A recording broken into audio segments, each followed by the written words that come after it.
Hello दोस्तों, बड़े chapter number 5th है और पुरानी बुक में चैप्टर नंबर 6th है। एनसीईआरटी का चैप्टर का नाम है लाइफ प्रोसेस। 10वीं क्लास का सीबीएसई का chapter name is life process. What is life process?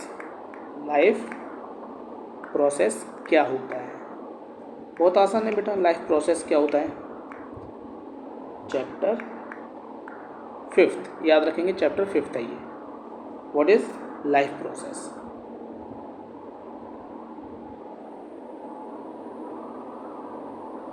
तो पढ़ना चालू करते हैं बेटा। लाइफ प्रोसेस क्या है? जैसा कि हम लोगों को पता है, हमें जिंदा रहने के लिए खाने की ज़रूरत है, और जब तक हमें खाना नहीं मिलेगा, दैट मीन एनर्जी नहीं मिलेगी, जब तक हमें एनर्जी नहीं मिलेगी तब तक हम अपनी दिनचर्या नहीं कर पाएंगे। जैसे ग्रोथ नहीं कर पाएंगे, रेस्पिरेशन नहीं कर पाएंगे, एक्सक्रेशन नहीं कर पाएंगे। ये सब एनर्जी का ही तो काम है। तो बेटा ये सब मिलके लाइफ प्रोसेस कहलाते हैं। तो life process are the process undergoing living organism to sustain life. अपनी वो लाइफ को सस्टेन करके रखते हैं। या life process is the basic process of living organism which necessary to maintain their life. वो अपनी लाइफ को मेंटेन करके रखते हैं। The basic life process are nutrition, respiration, transportation and excretion. ये इसके एग्जाम्पल हैं। यानी कि हम सांस लेते हैं, हमारी बॉडी के अंदर बेटा ब्लड एक स्थान से दूसरे स्थान तक जाता है ऑक्सीजन लेके, है ना, और हम अपना कुछ वेस्ट भी बाहर निकालते हैं। ठीक है जी, ये है life process. And what is nutrition? What is nutrition? Nutrition किसे कहते हैं? What is nutrition? तो बेटा न्यूट्रिशन क्या होता है? The process taking of food. एक ऐसा प्रोसेस जो हम खाना लेते हैं, खाते हैं। An organism and it's neutralized by the body is called nutrition. ठीक है जी।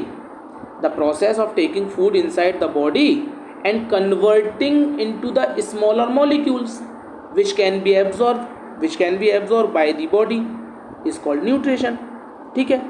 The process of taking food by the organism and it's utilized by the body is called life process, और इसको ही बेटा न्यूट्रिशन बोलते हैं। सही है। Next respiration. बेटा रेस्पिरेशन क्या है? It is the process by which food is burn. जब खाना जो चलता है, बर्न होता है इन द सेल के अंदर of the body with the help of oxygen to release energy. ठीक है जी। और ऑक्सीजन की हेल्प में ये प्रोसेस होता है। तो एनर्जी के साथ साथ एक चीज़ और रिलीज़ कर देते बच्चों। एनर्जी तो रिलीज़ होता ही होता है, कार्बन डाइऑक्साइड भी रिलीज़ हो जाता है, जो कि आप वेस्ट बोलते हो हमारी बॉडी को। ऐसे क्या बोलते हो? Waste. Transportation. It is the process which food, oxygen, water, waste product are the carried from one part of the other body। हमारी बॉडी के अंदर ऐसा ही होता है, एक हिस्से से दूसरे हिस्से तक जो वेस्ट है ना वो जाता है। एक्सक्रेशन क्या होता है? ये बेटा एक ऐसा प्रोसेस है जो हम अपने वेस्ट को रिमूव करते हैं। हम अपने वेस्ट को रिमूव करते हैं इस प्रक्रिया के द्वारा। इसको हम एक्सक्रेशन बोलते हैं। आगे समझ में? आगे चलते हैं। अब न्यूट्रिशन क्या है बेटा? प्रॉपर तरीके से न्यूट्रिशन क्या है पता है आपको? व्हाट इज न्यूट्रिशन पता है। और न्यूट्रिशन होता है वो दो प्रकार का होता है। एक होता है मोड ऑफ न्यूट्रिशन, एक होता है ऑटोट्रॉपिक एंड एक होता है हिड्रोट्रॉपिक। बेटा अगर हम ऑटो की बात करें, ये जो लिखा है ना ऑटोट्रॉपिक, अगर हम इस शब्द को दो भागों में बांटें तो ऑटो का मीन्स होता है सेल्फ, और ट्रॉपिक का मीन होता है आपका फूड। तो सेल्फ फूड जो अपना खाना खुद बनाते हैं, इसमें all green plant and some bacteria are the autotrophic. Okay, इसको याद रखेंगे। सभी हरे पौधे और कुछ बैक्टीरिया इसके एग्जाम्पल होते हैं। तो लिखा है is the nutrition in which organism prepare their own food. अपना खाना खुद बनाते हैं, that is called autotrophic nutrition. फिर आता है बेटा heterotrophic nutrition. Heterotrophic nutrition are which organ get their food directly और इनडायरेक्टली फ्रॉम द प्लांट। यानी कि ऐसे जीव जो अपने खाने के लिए प्लांट पर निर्भर होते हैं या जीवों पर निर्भर होते हैं, उनको हम हेटेरोट्रॉपिक। जैसे अब एनिमल्स को देख लो, एनिमल्स में ह्यूमन बीइंग ले लेते हैं। ह्यूमन बीइंग अपने खाने के लिए प्लांट पर निर्भर है ना। और कुछ एनिमल मतलब कुछ ह्यूमन बीइंग ऐसे भी हैं जो प्लांट के साथ साथ जानवरों से भी अपना खाना खाते हैं। ठीक है जी। तो all animals, fungi and some bacteria are the example of the heterotrophics. अब types of heterotrophics, there are main 3 types of heterotrophics. They are saprophytes, parasites and holozoic nutrition. Okay, तो saprophyte, parasite and holozoic nutrition होता है, इनमें 3 प्रकार के होते हैं ये। चलो आगे चलते हैं। जो सैप्रोफाइट न्यूट्रिशन होता है वो जैसे मशरूम हो गया, ब्रेड हो गया, ईस्ट हो गया, इनके ऊपर आ जाते हैं। The nutrition organism which food from dead और डिकेइंग ऑर्गेनिज्म। डिकेइंग का मतलब टूटे हुए, और डेड माने मरे हुए टूटे हुए जीवों पर लेके अपना खाना खा लेते हैं, उन्हें हम सैप्रोफाइट बोलते हैं। पैरासाइट्स किसे बोलते हैं बेटा?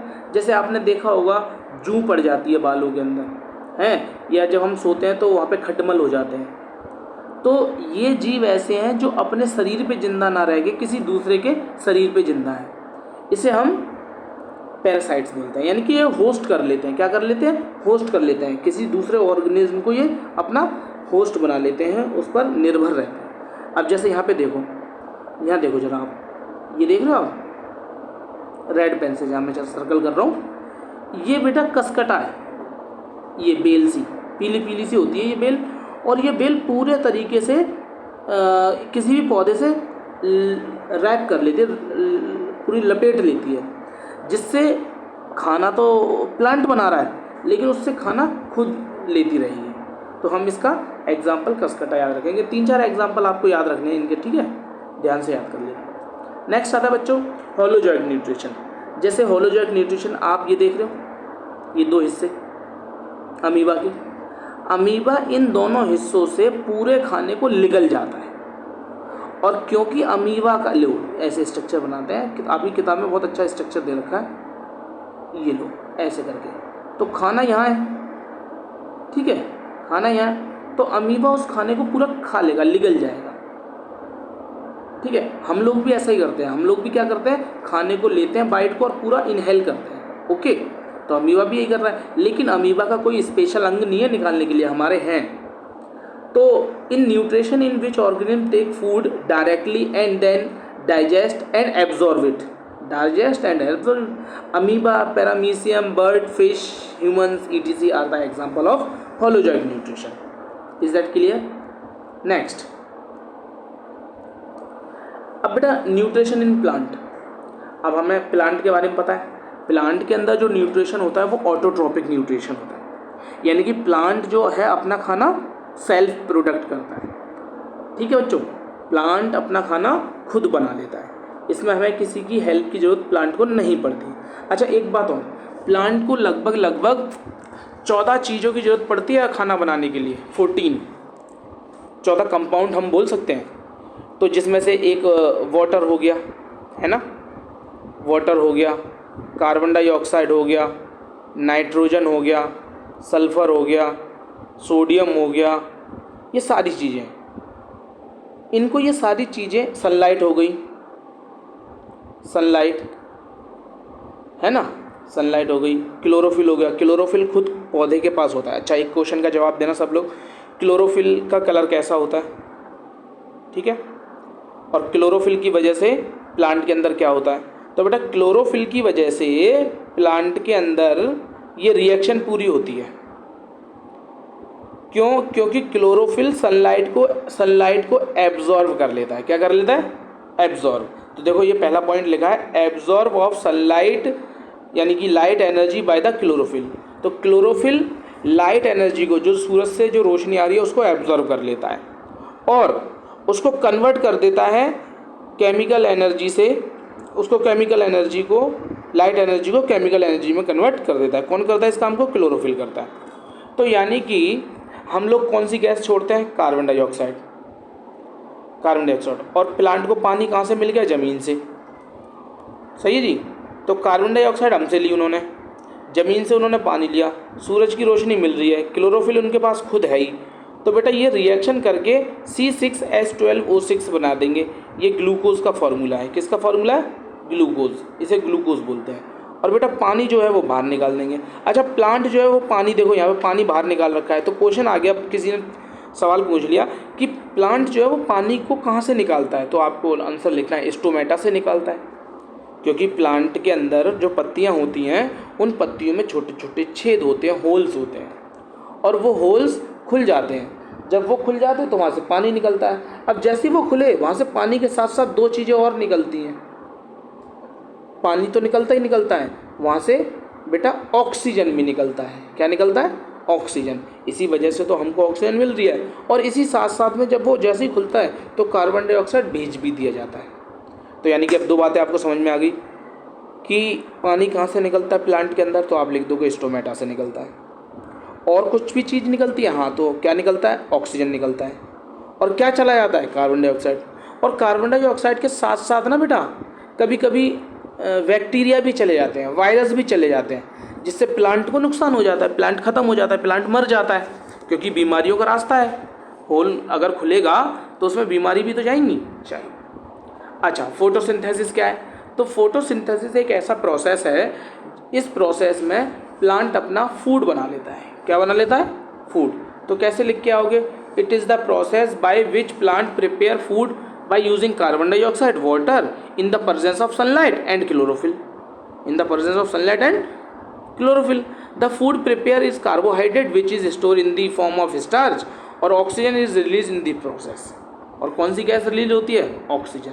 और ये हमारे यूज़ के लिए आ गया। तो यानी कि अब यहाँ पे एक क्वेश्चन दोबारा उठा। क्या उठा?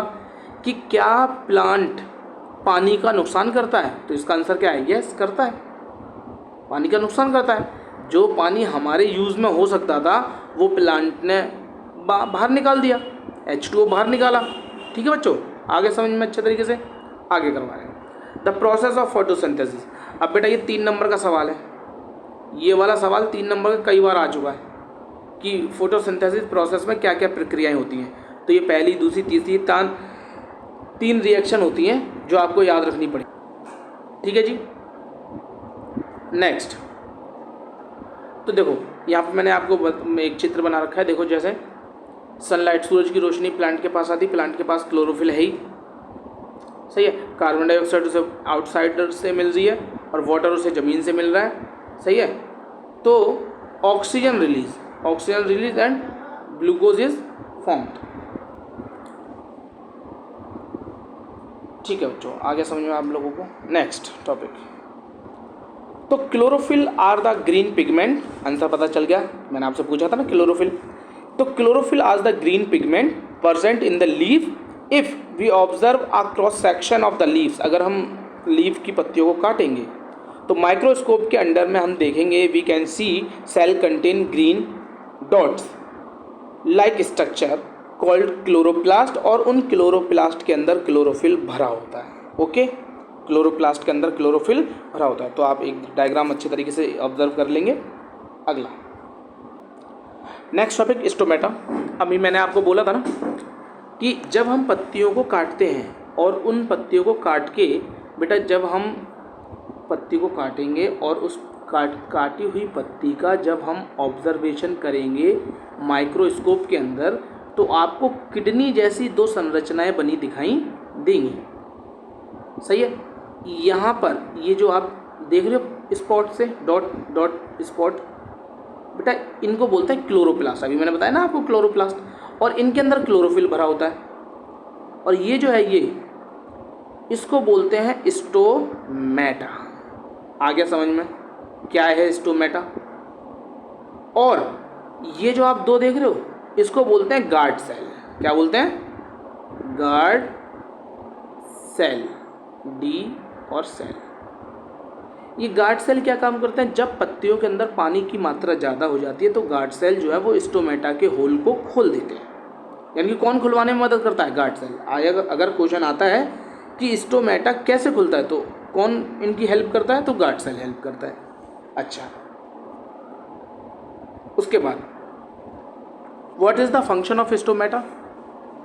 तो there are 3 kind of function of stomata. पहला फंक्शन है ऑक्सीजन को रिलीज करना। यहाँ से क्या निकलेगा? ऑक्सीजन निकलेगा। और बेटा क्या निकलेगा? पानी निकलेगा। तो ये 2 हो गए। साथ साथ में एक चीज लेता भी है बेटा, ये क्या लेता है?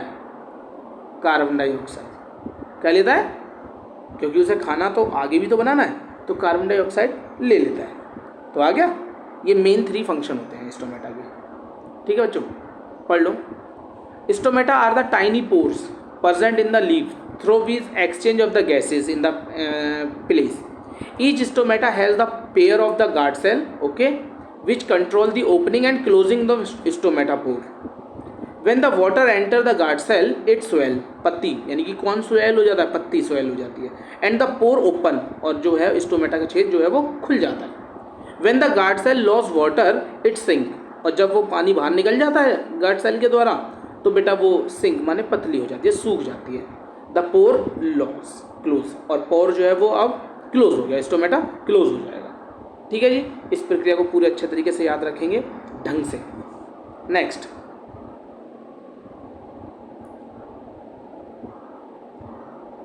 ये देखिए, ये और जूम करके फोटो ली गई है। आगे देखो अच्छे तरीके से और समझने के लिए देखिए बेटा। ठीक है, समझ में आ गया स्टोमेटा क्या होता है? पानी को देखो कैसे रिमूव कर रहे हैं।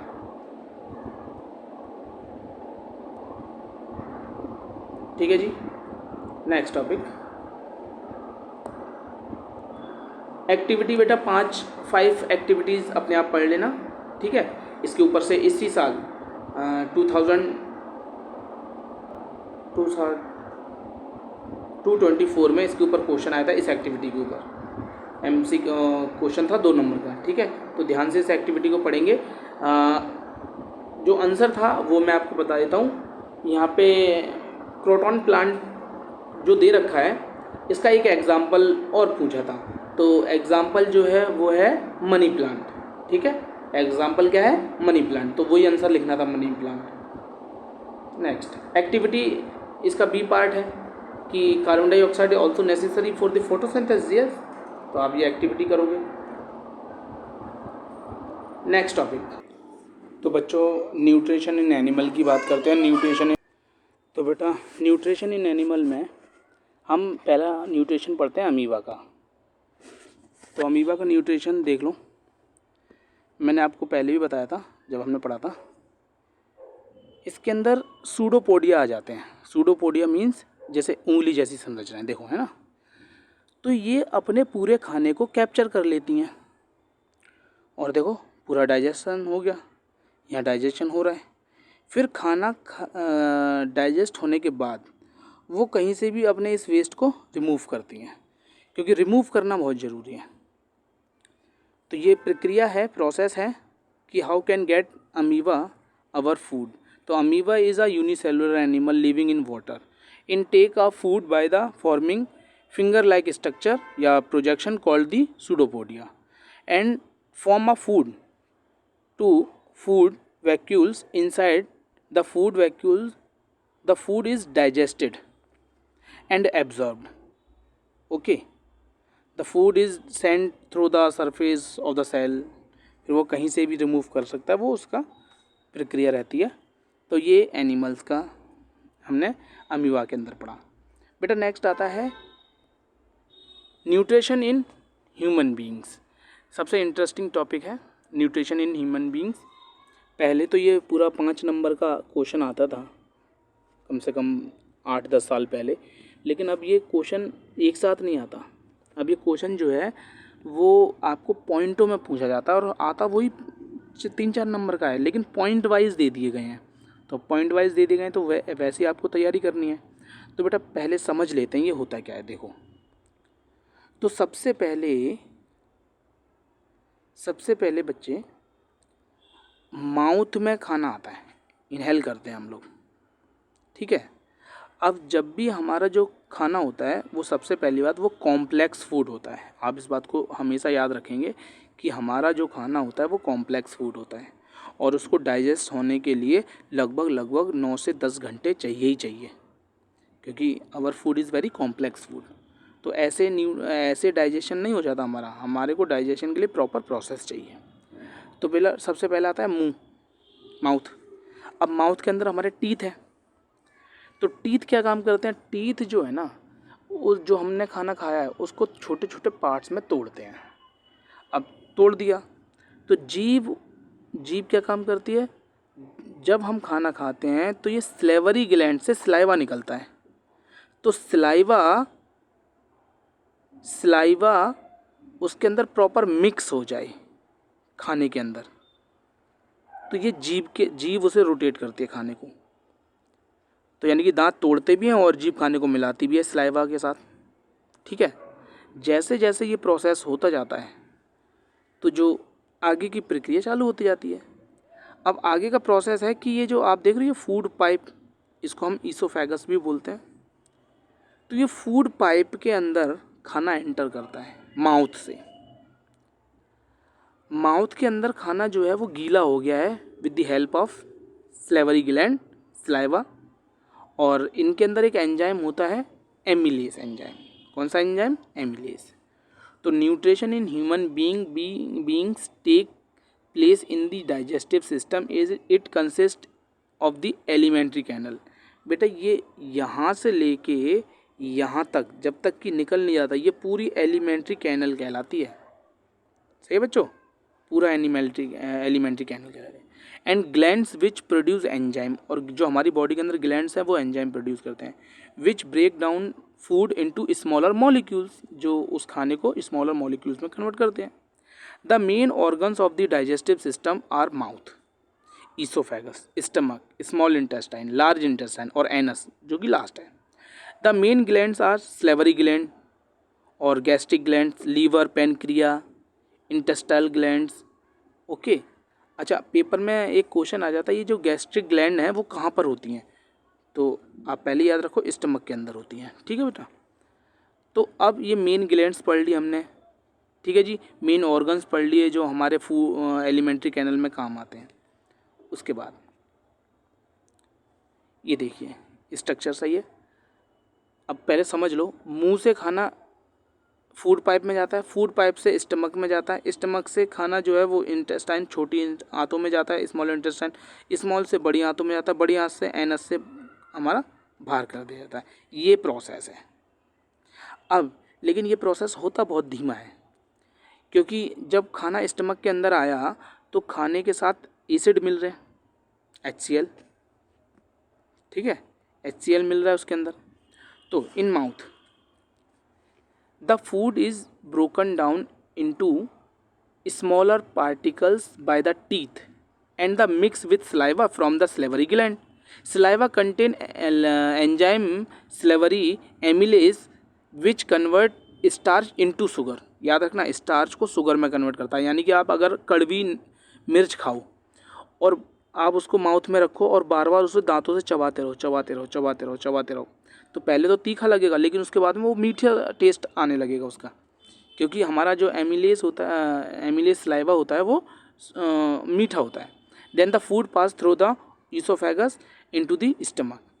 इन द स्टमक, स्टमक के अंदर क्या होता है? मैंने अभी आपको बताया ना, गैस्ट्रिक ग्लैंड्स होती हैं स्टमक के अंदर, ये लो, और वो गैस्ट्रिक जूस पैदा करती हैं which contain the enzyme pepsin, hydrochloric acid and mucus. बेटा पेप्सिन क्या काम करता है? ब्रोकन डाउन प्रोटीन, और hydrochloric acid make the medium acid. और हाइड्रोक्लोरिक एसिड का काम क्या है? वो एसिड मीडियम बनाता है खाने को। ठीक है, खाने को एसिड मीडियम में बनाता है। और दूसरा काम अगर मैं पूछूं what is the other work of hydrochloric acid, तो वो खाने को ब्रेक डाउन करता है स्मॉल पीसेस में, है ना। And help to the action of pepsin. अच्छा, अगर खाना एसिड मीडियम में नहीं बनेगा तो पेप्सिन जो है वो काम नहीं कर पाएगा। यानी कि पेप्सिन को काम करने के लिए एसिड मीडियम चाहिए जो HCl बनाता है। और एसिड जो है HCl एसिड इतना ख़तरनाक होता है कि वो हमारी स्टमक की जो वॉल्स हैं उनको नुकसान पहुंचा सकता है। तो नुकसान ना पहुंचे इस वजह से म्यूकस प्रोटेक्ट करता है। Mucus protect the wall of stomach to form the action of the acid, then the food passes into the small intestine. समझ में आ गया? ठीक है जी। अब in the upper part of the small intestine called duodenum. The food is mixed with biles from liver and pancreatic juice. pancreatic juice pancreas से निकलता है, फ्रॉम द पैनक्रिया लिखा है ना. और bile breaks down fat into smaller globe. छोटी छोटी जो बाइल जूस है ना, इसको भी बाइल जूस लिखा है एनसीईआरटी में. यहाँ पे बाइल लिखा है लेकिन एनसीईआरटी में बाइल जूस है. बेटा जो बाइल होता है ना, बाइल जूस, वो फैट गोलियों को छोटी छोटी गोलियों में कन्वर्ट करता है. क्यों कन्वर्ट करता है? क्योंकि यहाँ पे जो पैनक्रियाटिक जूस है वो contain enzyme trypsin and lipase. कौन कौन से एंजाइम? ट्रिप्सिन और लाइपेज. तो ट्रिप्सिन जो है break down proteins and lipase break down fat. Trypsin जो है वो प्रोटीन को ब्रेक डाउन करता है और लाइपेज जो है वो फैट को ब्रेक डाउन करता है. याद रखना ये बात. in the small intestine, the gland of the wall of small intestine produce intestinal juice. The enzyme of the intestinal juice convert the carbohydrate into glucose. तो छोटी आंत के अंदर जो इंटेस्टल जूस निकलता है वो क्या काम करता है? वो कार्बोहाइड्रेट को ग्लूकोज में कन्वर्ट कर देता है और फैट को फैटी एसिड में बदल देता है और ग्लिसरॉल को प्रोटीन एंड अमीनो एसिड में बदल देता है. सही है. तो ये बात बिल्कुल आप याद रखना. सही है. Protein convert into amino acid. The walls of small intestine have several finger like structure projection called villi. ठीक है. फिंगर लाइक स्ट्रक्चर होता है, उसको हम विली बोलते हैं. और उनके अंदर छोटी छोटी नसें होती हैं, ब्लड वेसल्स होती हैं. It help to the increase the surface area of the absorption. सोखने की क्षमता को बढ़ा देती हैं वो विली. किसको? जो खाना डाइजेस्ट हो गया है उसमें से एनर्जी ले जाती हैं. The digest food is absorb by the blood and transport the all cell of the body. Okay. And the undigested food passing through the large intestine. यानी कि जो डाइजेस्ट फूड हो जाता है वो ब्लड उसको सारे पूरे बॉडी के पार्ट्स में भेजता है और जो अनडाइजेस्टेड फूड होता है वो बड़ी आंत में चला जाता है. In the large intestine water absorb and waste material is remove through the anus. तो बड़ी आंत के अंदर पानी को एब्जॉर्ब कर लिया जाता है. ठीक है. और जो वेस्ट होता है, वेस्ट मटेरियल, वो बेटा रिमूव कर दिया जाता है हमारी बॉडी में से. ठीक है. अच्छा, यहाँ पे आपको एक बात और समझनी होगी. तो बेटा आपको ये भी याद रखना पड़ेगा, जो स्मॉल इंटेस्टाइन होती है उसकी लेंथ ज़्यादा होती है, लेंथ बड़ी होती है, और जो लार्ज इंटेस्टाइन होती है उसकी लेंथ छोटी होती है. फिर भी हमने नाम उसका स्मॉल एंड लार्ज इंटेस्टाइन रखा है क्योंकि हम लोग घास फूस खाने वाले जीव हैं, ह्यूमन बीइंग. तो इस वजह से हमारी इंटेस्टाइन जो स्मॉल इंटेस्टाइन है उसकी लंबाई जो है वो ज़्यादा होती है. जो मीट खाने वाले लोग हैं, जानवर हैं, उनकी स्मॉल इंटेस्टाइन की जो लंबाई होती है वो शॉर्ट होती है. क्यों? क्योंकि बेटा हमारा जो डाइजेशन है फूड का, because our food is very complex food, so it take proper time to digest. और जो मीट वगैरह होती है उसको डाइजेस्ट होने के लिए कम समय चाहिए. ठीक है जी. तो जो जानवर होते हैं जैसे शेर वगैरह, इनकी जो स्मॉल इंटेस्टाइन है उसकी लेंथ बड़ी होती है, सॉरी छोटी होती है, और ह्यूमन बीइंग की बड़ी होती है लेंथ. नेक्स्ट फिर आता है बेटा respiration. Respiration is the process which food is burn in the cell of the body with the help of oxygen to release energy and carbon dioxide. Energy के साथ साथ कार्बन डाइऑक्साइड भी release करते हैं बेटा. It take place in the mitochondria in the cell. The energy release during the respiration is use the form of ATP. What is the ATP? Adenosine triphosphate. तो adenosine triphosphate from the ADP molecules adenosine diphosphate and inorganic phosphate. तो ADP plus phosphate given energy from respiration to give ATP. Energy is stored in the cell in the form of ATP. ये तो 9वीं class का topic है कि बेटा energy cell के अंदर जो स्टोर होती है वो ATP की फॉर्म में होती है. When the cell need energy, ATP is broken down into the process of the water to form ADP and energy is released. तो ATP जब पानी के साथ रिएक्शन करता है तो ADP बनाता है और ADP के साथ साथ एनर्जी जो है वो रिलीज़ हो जाती है.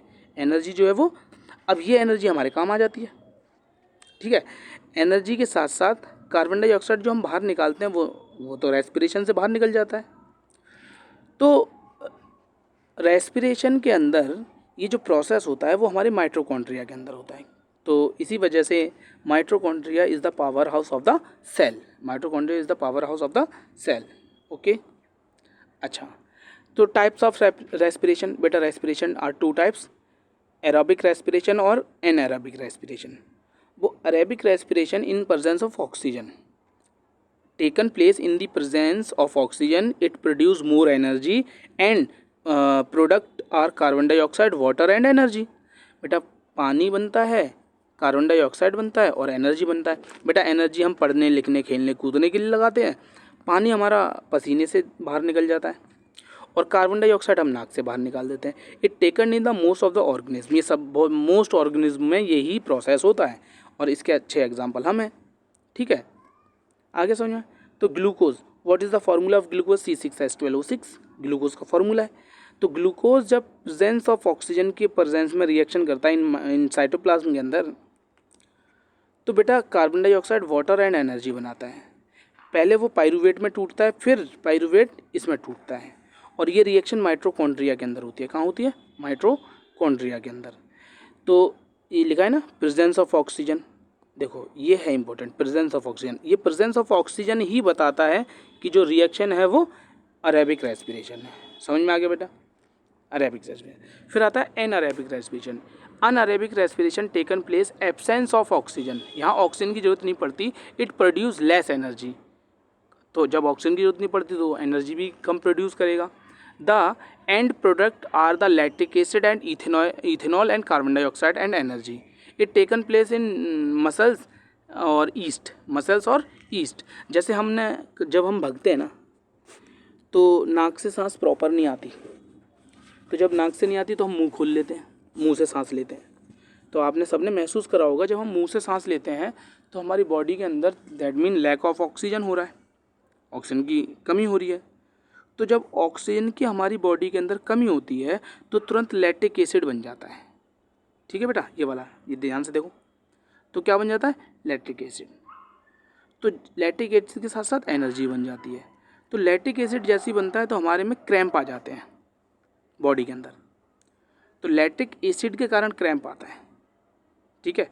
जो रनिंग करते हैं ना, कभी कभी उसका पैर मुड़ जाता है, हाथ मुड़ जाता है चलते चलते, अगर वो गिर गया तो उसका हाथ मुड़ जाएगा, तो वो लैक्टिक एसिड की वजह से होता है। Next, anaerobic respiration in east, glucose is converted into pyruvate and then absence of oxygen, pyruvate is converted into ethanol, pyruvate convert into ethanol। Ethanol आजकल फ्यूल के तौर पे यूज़ हो रहा है। तो रिएक्शन कौन सी होती होगी? यही होती होगी, इथेनॉल पैदा करने की। और carbon monoxide and energy, sorry carbon dioxide and energy. तो इथेनॉल बना, कार्बन डाइऑक्साइड बना और एनर्जी बना। This process is called fragmentation, ठीक है जी। नेक्स्ट, तो एक सेफ सा diagram, broken down of the glucose in various pathway. तो बेटा ये डायग्राम जरूर जरूर जरूर याद कर लें आप, तुम्हारी एनसीईआरटी वाली किताब में भी है, मोस्ट इम्पोर्टेंट डायग्राम है। Presence of oxygen, lack of oxygen और एब्सेंस ऑफ ऑक्सीजन। यहाँ पे एब्सेंस ऑफ ऑक्सीजन लिखा है, इसको आप लैक ऑफ ऑक्सीजन लिख लो, ठीक है। लैक ऑफ ऑक्सीजन यानी कि ऑक्सीजन की मात्रा बहुत कम होती है, होता है लेकिन कम होती है, और ये प्रॉपर एब्सेंस ऑफ ऑक्सीजन होता है, ठीक है। तो आप देख लेना क्या क्या बन रहा है, बिल्कुल याद रखना है आपको ये। नेक्स्ट आता है बेटा रेस्पिरेशन इन ह्यूमन बीइंग। सबसे पहले समझ लेते हैं रेस्पिरेशन। हमने नाक से सांस ली, नाक के अंदर बेटा ऐसा पदार्थ होता है जो डस्ट पार्टिकल जाने से रोक देता है। छोटे छोटे बाल भी होते हैं जो हमारे अंदर पार्टिकलों को ना भेजें, क्योंकि अगर अंदर पार्टिकल गए तो लंग्स में समस्या आ जाएगी। तो ऐसा कुछ होता ही नहीं है क्योंकि हमारे नोज स्टिल बिल्कुल ठीक है। The main organs of the respiratory system are nostril, सही है, और नेसल्स कैविटी और pharynx, larynx, tetra and bronchi and bronchial, lungs and diaphragm. ये इतनी चीज़ें होती हैं हमारे में, ठीक है, इनको याद रख लेना। अब होता क्या है बच्चे, air enter through the nostril, सही है। द हेयर एंड म्यूकस, मैंने बोला ना hair and mucus trap the dust particles, it then process through the pharynx, सही है, larynx, tridents, bronchi and they enter the lungs. The trachea has rings of cartilage which prevent it from collapsing. यानी कि collapse कौन ना करे, carbon dioxide और oxygen आपस में कोलैप्स ना कर जाए. When these are no air in the trachea, the bronchi divide into smaller tubes called bronchial which end in tiny ear sac called alveoli. अब एल्वली क्या है बेटा, एल्वली सबसे छोटा हिस्सा है, सबसे छोटा हिस्सा है बेटा जहाँ पर ऑक्सीजन आ जाती है और जिससे एल्वली फूल जाता है. अब जब एल्वली फूल जाएगा तो आपका डायफ्राम ऑलवेज चौड़ा हो जाएगा. देखो जरा कैसे, देखो है ना, देख रहे हो ना आप कैसे रिब्स चौड़े हो जाते हैं. एग्जाम्पल के तौर पे आप ऐसा एक स्ट्रक्चर बनाओ और जब आप इसको खींचोगे तो ये बलून अपने आप फूल जाएगा और जब छोड़ दोगे तो ऐसा हो जाएगा. ठीक है जी. तो alveoli is supply with blood vessels through with exchange of gas is taken place. The alveoli help to increase the surface area for the exchange of gases, exchange of gases. उसके बाद में आता है mechanism of breathing. When we breathe in air the muscles of diaphragm contract and move downwards and chest cavity expand and air enter into the lungs. When breathe out air, जब हम इन करते हैं तो कैसा होता है, जब आउट करते हैं तो कैसा होता है, diaphragm relax and move upward and chest cavity contract with air goes out the lungs. Okay, next transportation. बेटा हम खाना खाते हैं, अब खाना खाते हैं तो खाना जो है वो एनर्जी में कन्वर्ट होता है. अब उस एनर्जी को हर बॉडी के सभी हिस्से में भेजना है. ये काम कौन करेगा, ये काम ब्लड करेगा. सही है, ये काम ब्लड करेगा. तो यानी कि ब्लड हमारी पूरी बॉडी के अंदर सर्कुलेट होता रहता है. तो ब्लड, अगर मैं बोलूँ आपसे ट्रांसपोर्टेशन इन ह्यूमन बीइंग तो कौन कौन से पार्ट आते हैं, तो ब्लड है, आर्टरीज है, वेन और हार्ट. सही है, इन सारे काम को हमारा हार्ट करता है. तो ब्लड क्या है, ट्रांसपोर्ट फूड, ऑक्सीजन और वेस्ट प्रोडक्ट को निकालना. It consist of plasma, red blood cell, white blood cell, platelets. इनके अंदर ये सारी चीज़ें होती हैं ब्लड के अंदर. Plasma transport food, water, carbon dioxide, nitrogen, nitrogenous waste ETC. और red blood cell transport oxygen. Okay. और white blood cell kill harmful microbes and protect the our body. Platelet help to clotting of the blood and prevent loss of blood during the injury.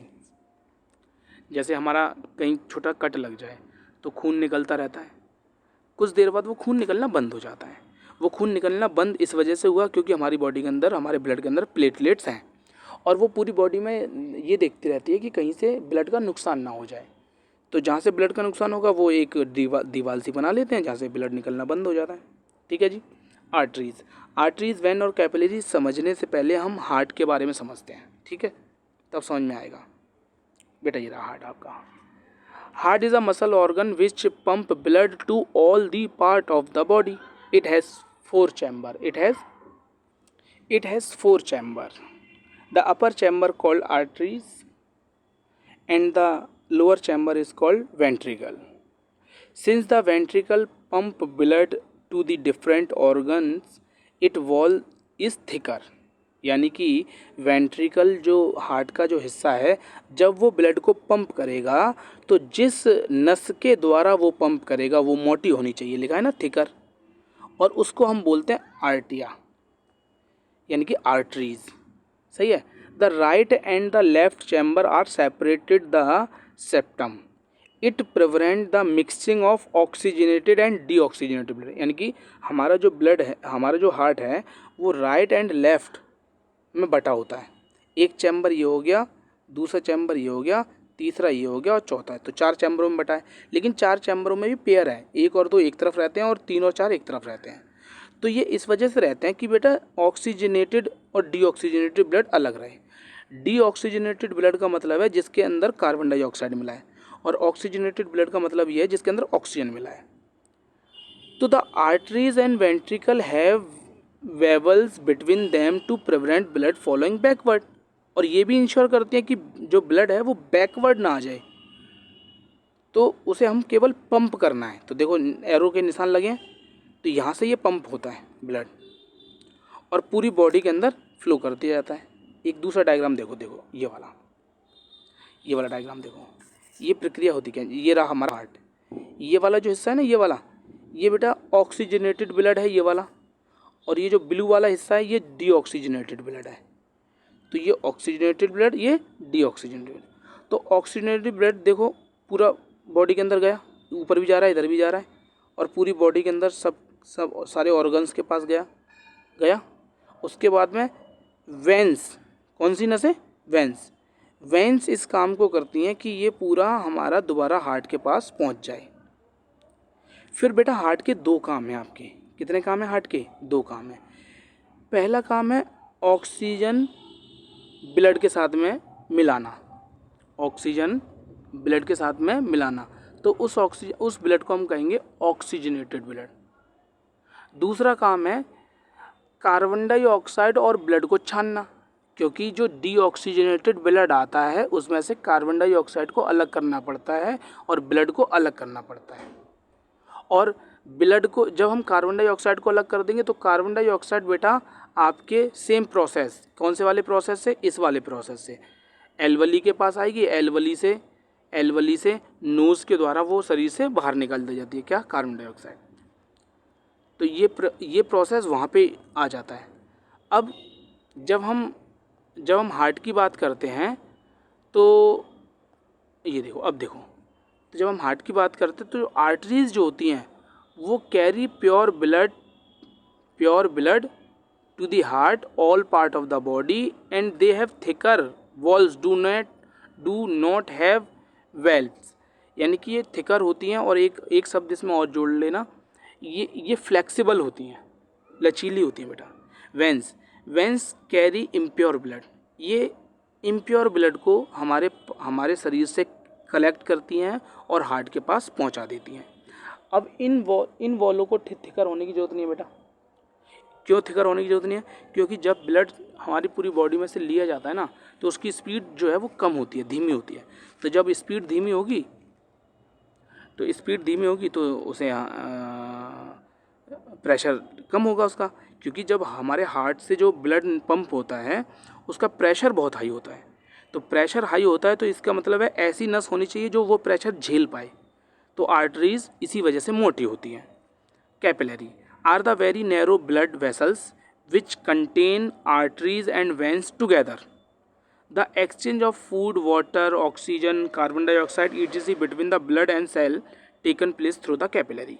Okay, capillary के ही द्वारा छोटी छोटी जो काम होते हैं सेल के अंदर वो होते हैं, exchange of food, exchange of water, या कार्बन डाइऑक्साइड का निकलना, ऑक्सीजन का देना, ये सारा काम कैपिलरी करती हैं। उसके बाद प्रोसेस समझ में आ गया अच्छे तरीके से। नेक्स्ट टॉपिक बच्चे, working of heart. When the left atrium relax, oxygenated blood from the lungs flow through the pulmonary veins. When it contracts, the left arteries expand and the blood flow into it. Then the left ventricle contracts, the oxygenated blood pump out through the aorta, all the parts of the body. After the circulation through the all part of the body, the deoxygenated blood enter the right atrium through the vena wave, or when the right atriums contract, the right ventricles expand and the blood flow into it. Then the right ventricle contract and the blood is the pump into the lungs through the pulmonary arteries, and the lungs carbon dioxide is removed and oxygen is absorbed, and the oxygenated blood again enter the left atrium and the process is repeat. यानी कि ये जो हुआ एक cycle, twice is one cycle, it is called double circulation. तो paper में यही सवाल आता है कि ये जो हमारा हार्ट पंपिंग है वो कौन सा सर्कुलेशन है, तो आप लिखोगे डबल सर्कुलेशन।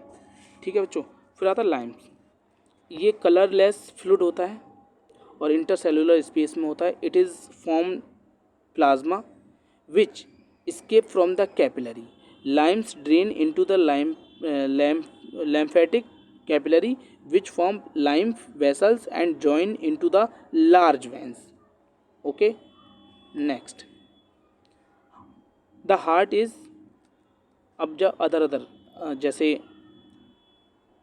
मैमल्स के हार्ट के अंदर क्या होता है, और heart is amphibians and reptile and heart is fish. ये आप एक बार पढ़ लेना सही तरीके से। ठीक है जी, थोड़ा पढ़ा देते हैं। The mammals, the birds have 4 chamber and the right and left side of the heart separated by the septum. This prevents mixing of the oxygenated and deoxygenated blood, provided the efficient supply of oxygen. Okay, heart of amphibian and reptile, they are 3 chambers. Okay, they are 3 chambers mixing oxygen and deoxygenated blood because they do not use energy to maintain their blood body temperature. इनका heart तीन चैम्बरों का इस वजह से होता है क्योंकि इन्हें कोई ज़रूरत नहीं है अपने ब्लड का टेम्परेचर मेंटेन करने का। हम लोगों को होती है अपने ब्लड का टेम्परेचर मेंटेन करने का। Their body temperature is same as the temperature of the surrounding. इनकी बॉडी का टेम्परेचर सेम रहता है, जो बाहर का रहता है वो इनकी बॉडी का रहता है, तो इन्हें कोई मेंटेन करने की जरूरत नहीं है। सर्दियों में कोई दिक्कत नहीं, लेकिन हमको प्रॉब्लम होती है। The heart of the fish have only 2 chamber and blood is oxygenated in it the gills. Clear है। नेक्स्ट, अब ट्रांसपोर्टेशन इन प्लांट। बेटा प्लांट के अंदर भी ट्रांसपोर्टेशन होता है। एनिमल के अंदर समझ लिया, प्लांट के अंदर भी होता है। प्लांट के अंदर 2 टिश्यू होते हैं, एक जाइलम और एक फ्लोएम। सही है जी। जाइलम और फ्लोएम 2 टिश्यू होते हैं जो इस काम को प्रॉपर करवाते हैं। अच्छा, सबसे पहले आप याद रखो, जाइलम जो है वो जल को ले जाता है और फ्लोएम, फा से स्पेलिंग चालू हो रही है एक तरीके से देखा जाए तो ये फूड को ले जाते हैं। सही है बेटा। तो ये आपको ये पता चल गया कौन जल को ले जाता है, कौन फूड को ले जाता है।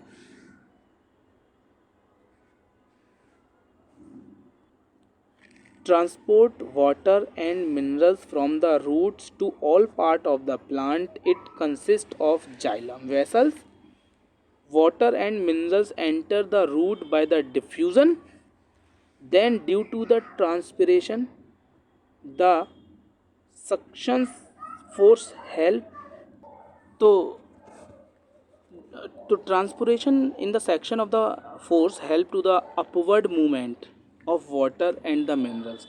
पता है ना, वाटर जो होता है वो ज़मीन के अंदर होता है, तो जड़ें जो हैं उसको सक करती हैं, खींचती हैं, और जड़ें भी नहीं खींचती। अगर हम बात करें तो इस काम को आपके जाइलम कर रहा है, जाइलम इस काम को कर रहा है।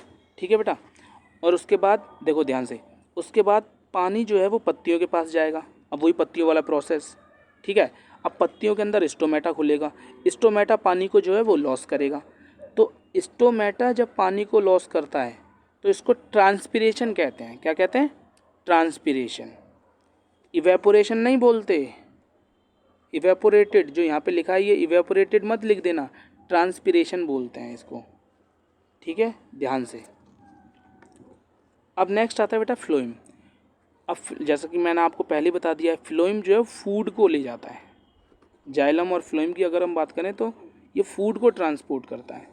अब फूड कहाँ बनता है बेटा? पत्तियों में। प्लांट का फूड पत्तियों में बनता है, और अगर प्लांट का फूड पत्तियों में बनता है तो अब ये बताओ फ्लोएम कहाँ सबसे ज़्यादा होगा? पत्तियों में होगा। पत्तियों से खाना पूरे बॉडी के अंदर भेजा जाता है by the phloem. Transport of food from the leaves to the other part of the plant. This process is called translocation. The phloem consists of shape tubes, companion cells. Food from the leaves of the transports to the xylem by the energy of ATP molecules. Due to the osmotic pressure, water enter the phloem and help to the support of the food.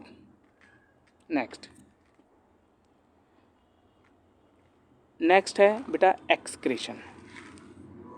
अब excretion वो process है जिससे हम अपना waste शरीर के बाहर निकालते हैं. वेस्ट शरीर के बाहर निकालते हैं। जैसे हम मॉर्निंग में फ्रेश होते हैं, हम टॉयलेट करते हैं, तो ये सारा प्रोसेस जो है वो एक्सक्रीशन कहलाता है। Excretion is the process by which waste produce during metabolism activity to remove from the body. In unicellular organism the waste produce are remove from the cell into the surrounding by the diffusion. जो unicellular हैं वो तो सीधे सीधे surrounding में छोड़ देते हैं कहीं से भी, लेकिन मल्टीपल सेल ऑर्गेनिज्म के साथ ऐसा नहीं होता। हमारे विशेष ऑर्गन्स होते हैं, स्पेशलाइज्ड ऑर्गन्स होते हैं जो इस काम को करते हैं। ये जो गिलास में बेटा दिखा रखा है ये यूरिन दिखा रखा है और कुछ नहीं है। नेक्स्ट है तो हमारे स्पेशल ऑर्गन्स हैं, तो स्पेशल ऑर्गन्स में हमारे किडनी आ जाता है सबसे पहले। अब देख लो किडनी के कितने प्रोसेस पार्ट होते हैं। किडनी हमारी बॉडी के अंदर क्या काम करता है, वो ब्लड को छानता है। किसको छानता है? ब्लड को। और ब्लड को अगर छानेगा तो उसमें से क्या अलग करेगा? उसमें से यूरिन अलग करेगा। क्या अलग करेगा? यूरिन। ये बेटा छानने का काम किसका होता है? छानने का काम नेफ्रॉन का होता है। किसका होता है? नेफ्रॉन। इस छानने के काम को भी नेफ्रॉन करता है। किडनी जो है हमारा एक ऑर्गन है, उसके अंदर नेफ्रॉन है। तो excretory system consist of pair of kidney. सबसे पहले याद रखेंगे बेटा पेयर होता है किडनी का। A pair of ureters, urinary bladder and urethra. Each kidney has the number of excretory units called nephron. तो नेफ्रॉन क्या है? अगर मैं आपसे नेफ्रॉन की डेफिनेशन पूछूं तो नेफ्रॉन है क्या? नेफ्रॉन ये रहा। Nephron is the functional group of kidney. Nephron is the functional group of kidney. Nephron is the functional group of kidney. ये देखो ये पूरा बड़ा सा चित्र है, ध्यान से समझना, ठीक है। अब nephron, each nephron has cup like structure called Bowman's capsules containing bundles of capillary called the glomerules. The Bowman's capsules leads into the tubules structure which join the collecting duct, the renal arteries, beginning the nitrogenous waste, उनको कहते हैं ammonia, urea, uric acid जिसे urine बोलते हैं, along with excess water, salt etc. into the nephron. Okay, ये सब nephron से निकलते हैं. It filter it, the nitrogenous waste, water and salt, which pass through the tubular structure into the collecting duct. The waste then pass through the uterus into the urinary bladder and then sent out through the uterus urine. The useful product like amino acid, glucose, salt etc. are absorbed by the capillary around the tubular structure and goes into the real veins. Excretion in plant, in the plant goes plant the plant is gaseous form होता है, gaseous waste होता है. अभी मैं बेटा इस nephron के बारे में और समझाऊंगा, पहले प्लांट का समझेगा. तो प्लांट वेस्ट में क्या निकालते हैं? प्लांट वेस्ट में ऑक्सीजन निकालते हैं. वेस्ट में वो अपना खाना जो उन्होंने बनाया है, हमारे लिए तो फल है लेकिन उनके लिए वो वेस्ट है, तो वो वेस्ट निकाल देते हैं. ठीक है. अब waste produce during the respiration, carbon dioxide, photosynthesis, oxygen are the remove through the stomata. Excess water remove also. Okay, ज़्यादा पानी हो जाता है वो भी रिमूव हो जाता है. इसको देखो ट्रांसपिरेशन कहते हैं. आ गया ना, मैंने बोला था आपको ट्रांसपिरेशन शब्द याद रखना है. तो जब पानी को अगर ज़्यादा रिमूव करेंगे तो उसे हम ट्रांसपिरेशन कहेंगे, इवेपोरेशन नहीं कहेंगे. पानी का नुकसान करता है. Some waste produce are storage in the leaves and remove then the leaves dry and fall off. Some waste produce are store in the vacuoles और some waste produce like germs. सही है, ये सब स्टोर ओल्ड जाइलम में चले जाते हैं. ठीक है बच्चों, आगे समझ में. अब पहले नेफ्रॉन का पूरा करते हैं. तो अच्छा, किडनी ने हमारे ब्लड को छाना और नेफ्रॉन इस काम को करता है. जब किडनी इस काम को नहीं कर पाती, इसका मतलब है नेफ्रॉन इस काम को नहीं कर पाता, यानी कि ब्लड को छान नहीं पाता, ब्लड में से यूरिक एसिड, यूरिन अलग नहीं कर पाता तो क्या होता है, तो बेटा इससे हमारी किडनी फेल होने लगती है, किडनी फेल होने लगती है। तो किडनी जब ख़राब होने लगेगी तो उसमें क्या होगा, अगर जैसे हम डॉक्टर के पास गए, KFT टेस्ट करवाया, KFT kidney function test, LFT liver function test, सबसे यही महंगे महंगे टेस्ट होते हैं। तो हम जब हम KFT करवाते हैं, किडनी फंक्शन टेस्ट, तो वो हमें ये बता देता है कि 10 ग्राम ब्लड के अंदर, 10 ग्राम ब्लड में कितने परसेंट यूरिन मिला है। सपोज़ करो किसी व्यक्ति के 10 ग्राम ब्लड में 9% ब्लड नहीं था, वो यूरिन था उसमें, तो इसका मतलब यह है कि उसकी 90% किडनी ख़राब हो गई है, क्योंकि किडनी ने जब ये काम नहीं करा तो किडनी ख़राब हो गई। तो बेटा अगर किसी व्यक्ति की किडनी ख़राब हो गई है तो उसको अपना ब्लड कैसे प्योर करना पड़ेगा, ब्लड को तो ब्लड के अंदर से तो यूरिन हटाना है ना, तो the process is called dialysis, the process is called dialysis. और डायलिसिस के अंदर भी होमोडायलिसिस, क्योंकि अभी किसी और एनिमल्स पे डायलिसिस प्रोसेस नहीं हुआ है, क्योंकि ह्यूमंस पे हुआ है, इसी वजह से हम इसे होमोडायलिसिस बोलते हैं, क्योंकि ह्यूमन बीइंग ही डायलिसिस होता है। तो उसमें क्या काम करते हैं, मशीन जो है वो ब्लड में से यूरिन को सेपरेट कर देती है, जिससे वो व्यक्ति जो है वो सेफली वर्क करे। क्योंकि जब यूरिन वाला ब्लड जो हमारे ऑर्गन्स में जाता है, हार्ट में जाता है, लीवर में जाता है, तो ये ऑर्गन्स डैमेज होने लगते हैं और मल्टीपल ऑर्गन फेलियर की वजह से आदमी की मौत हो जाती है। तो आपका किडनी प्रॉपर वर्क करनी चाहिए। ठीक है बच्चों, चैप्टर कैसा लगा आप बताएं ज़रूर, है ना। लाइक करें, शेयर करें, कमेंट करें। Thank you for watching. Okay, bye bye.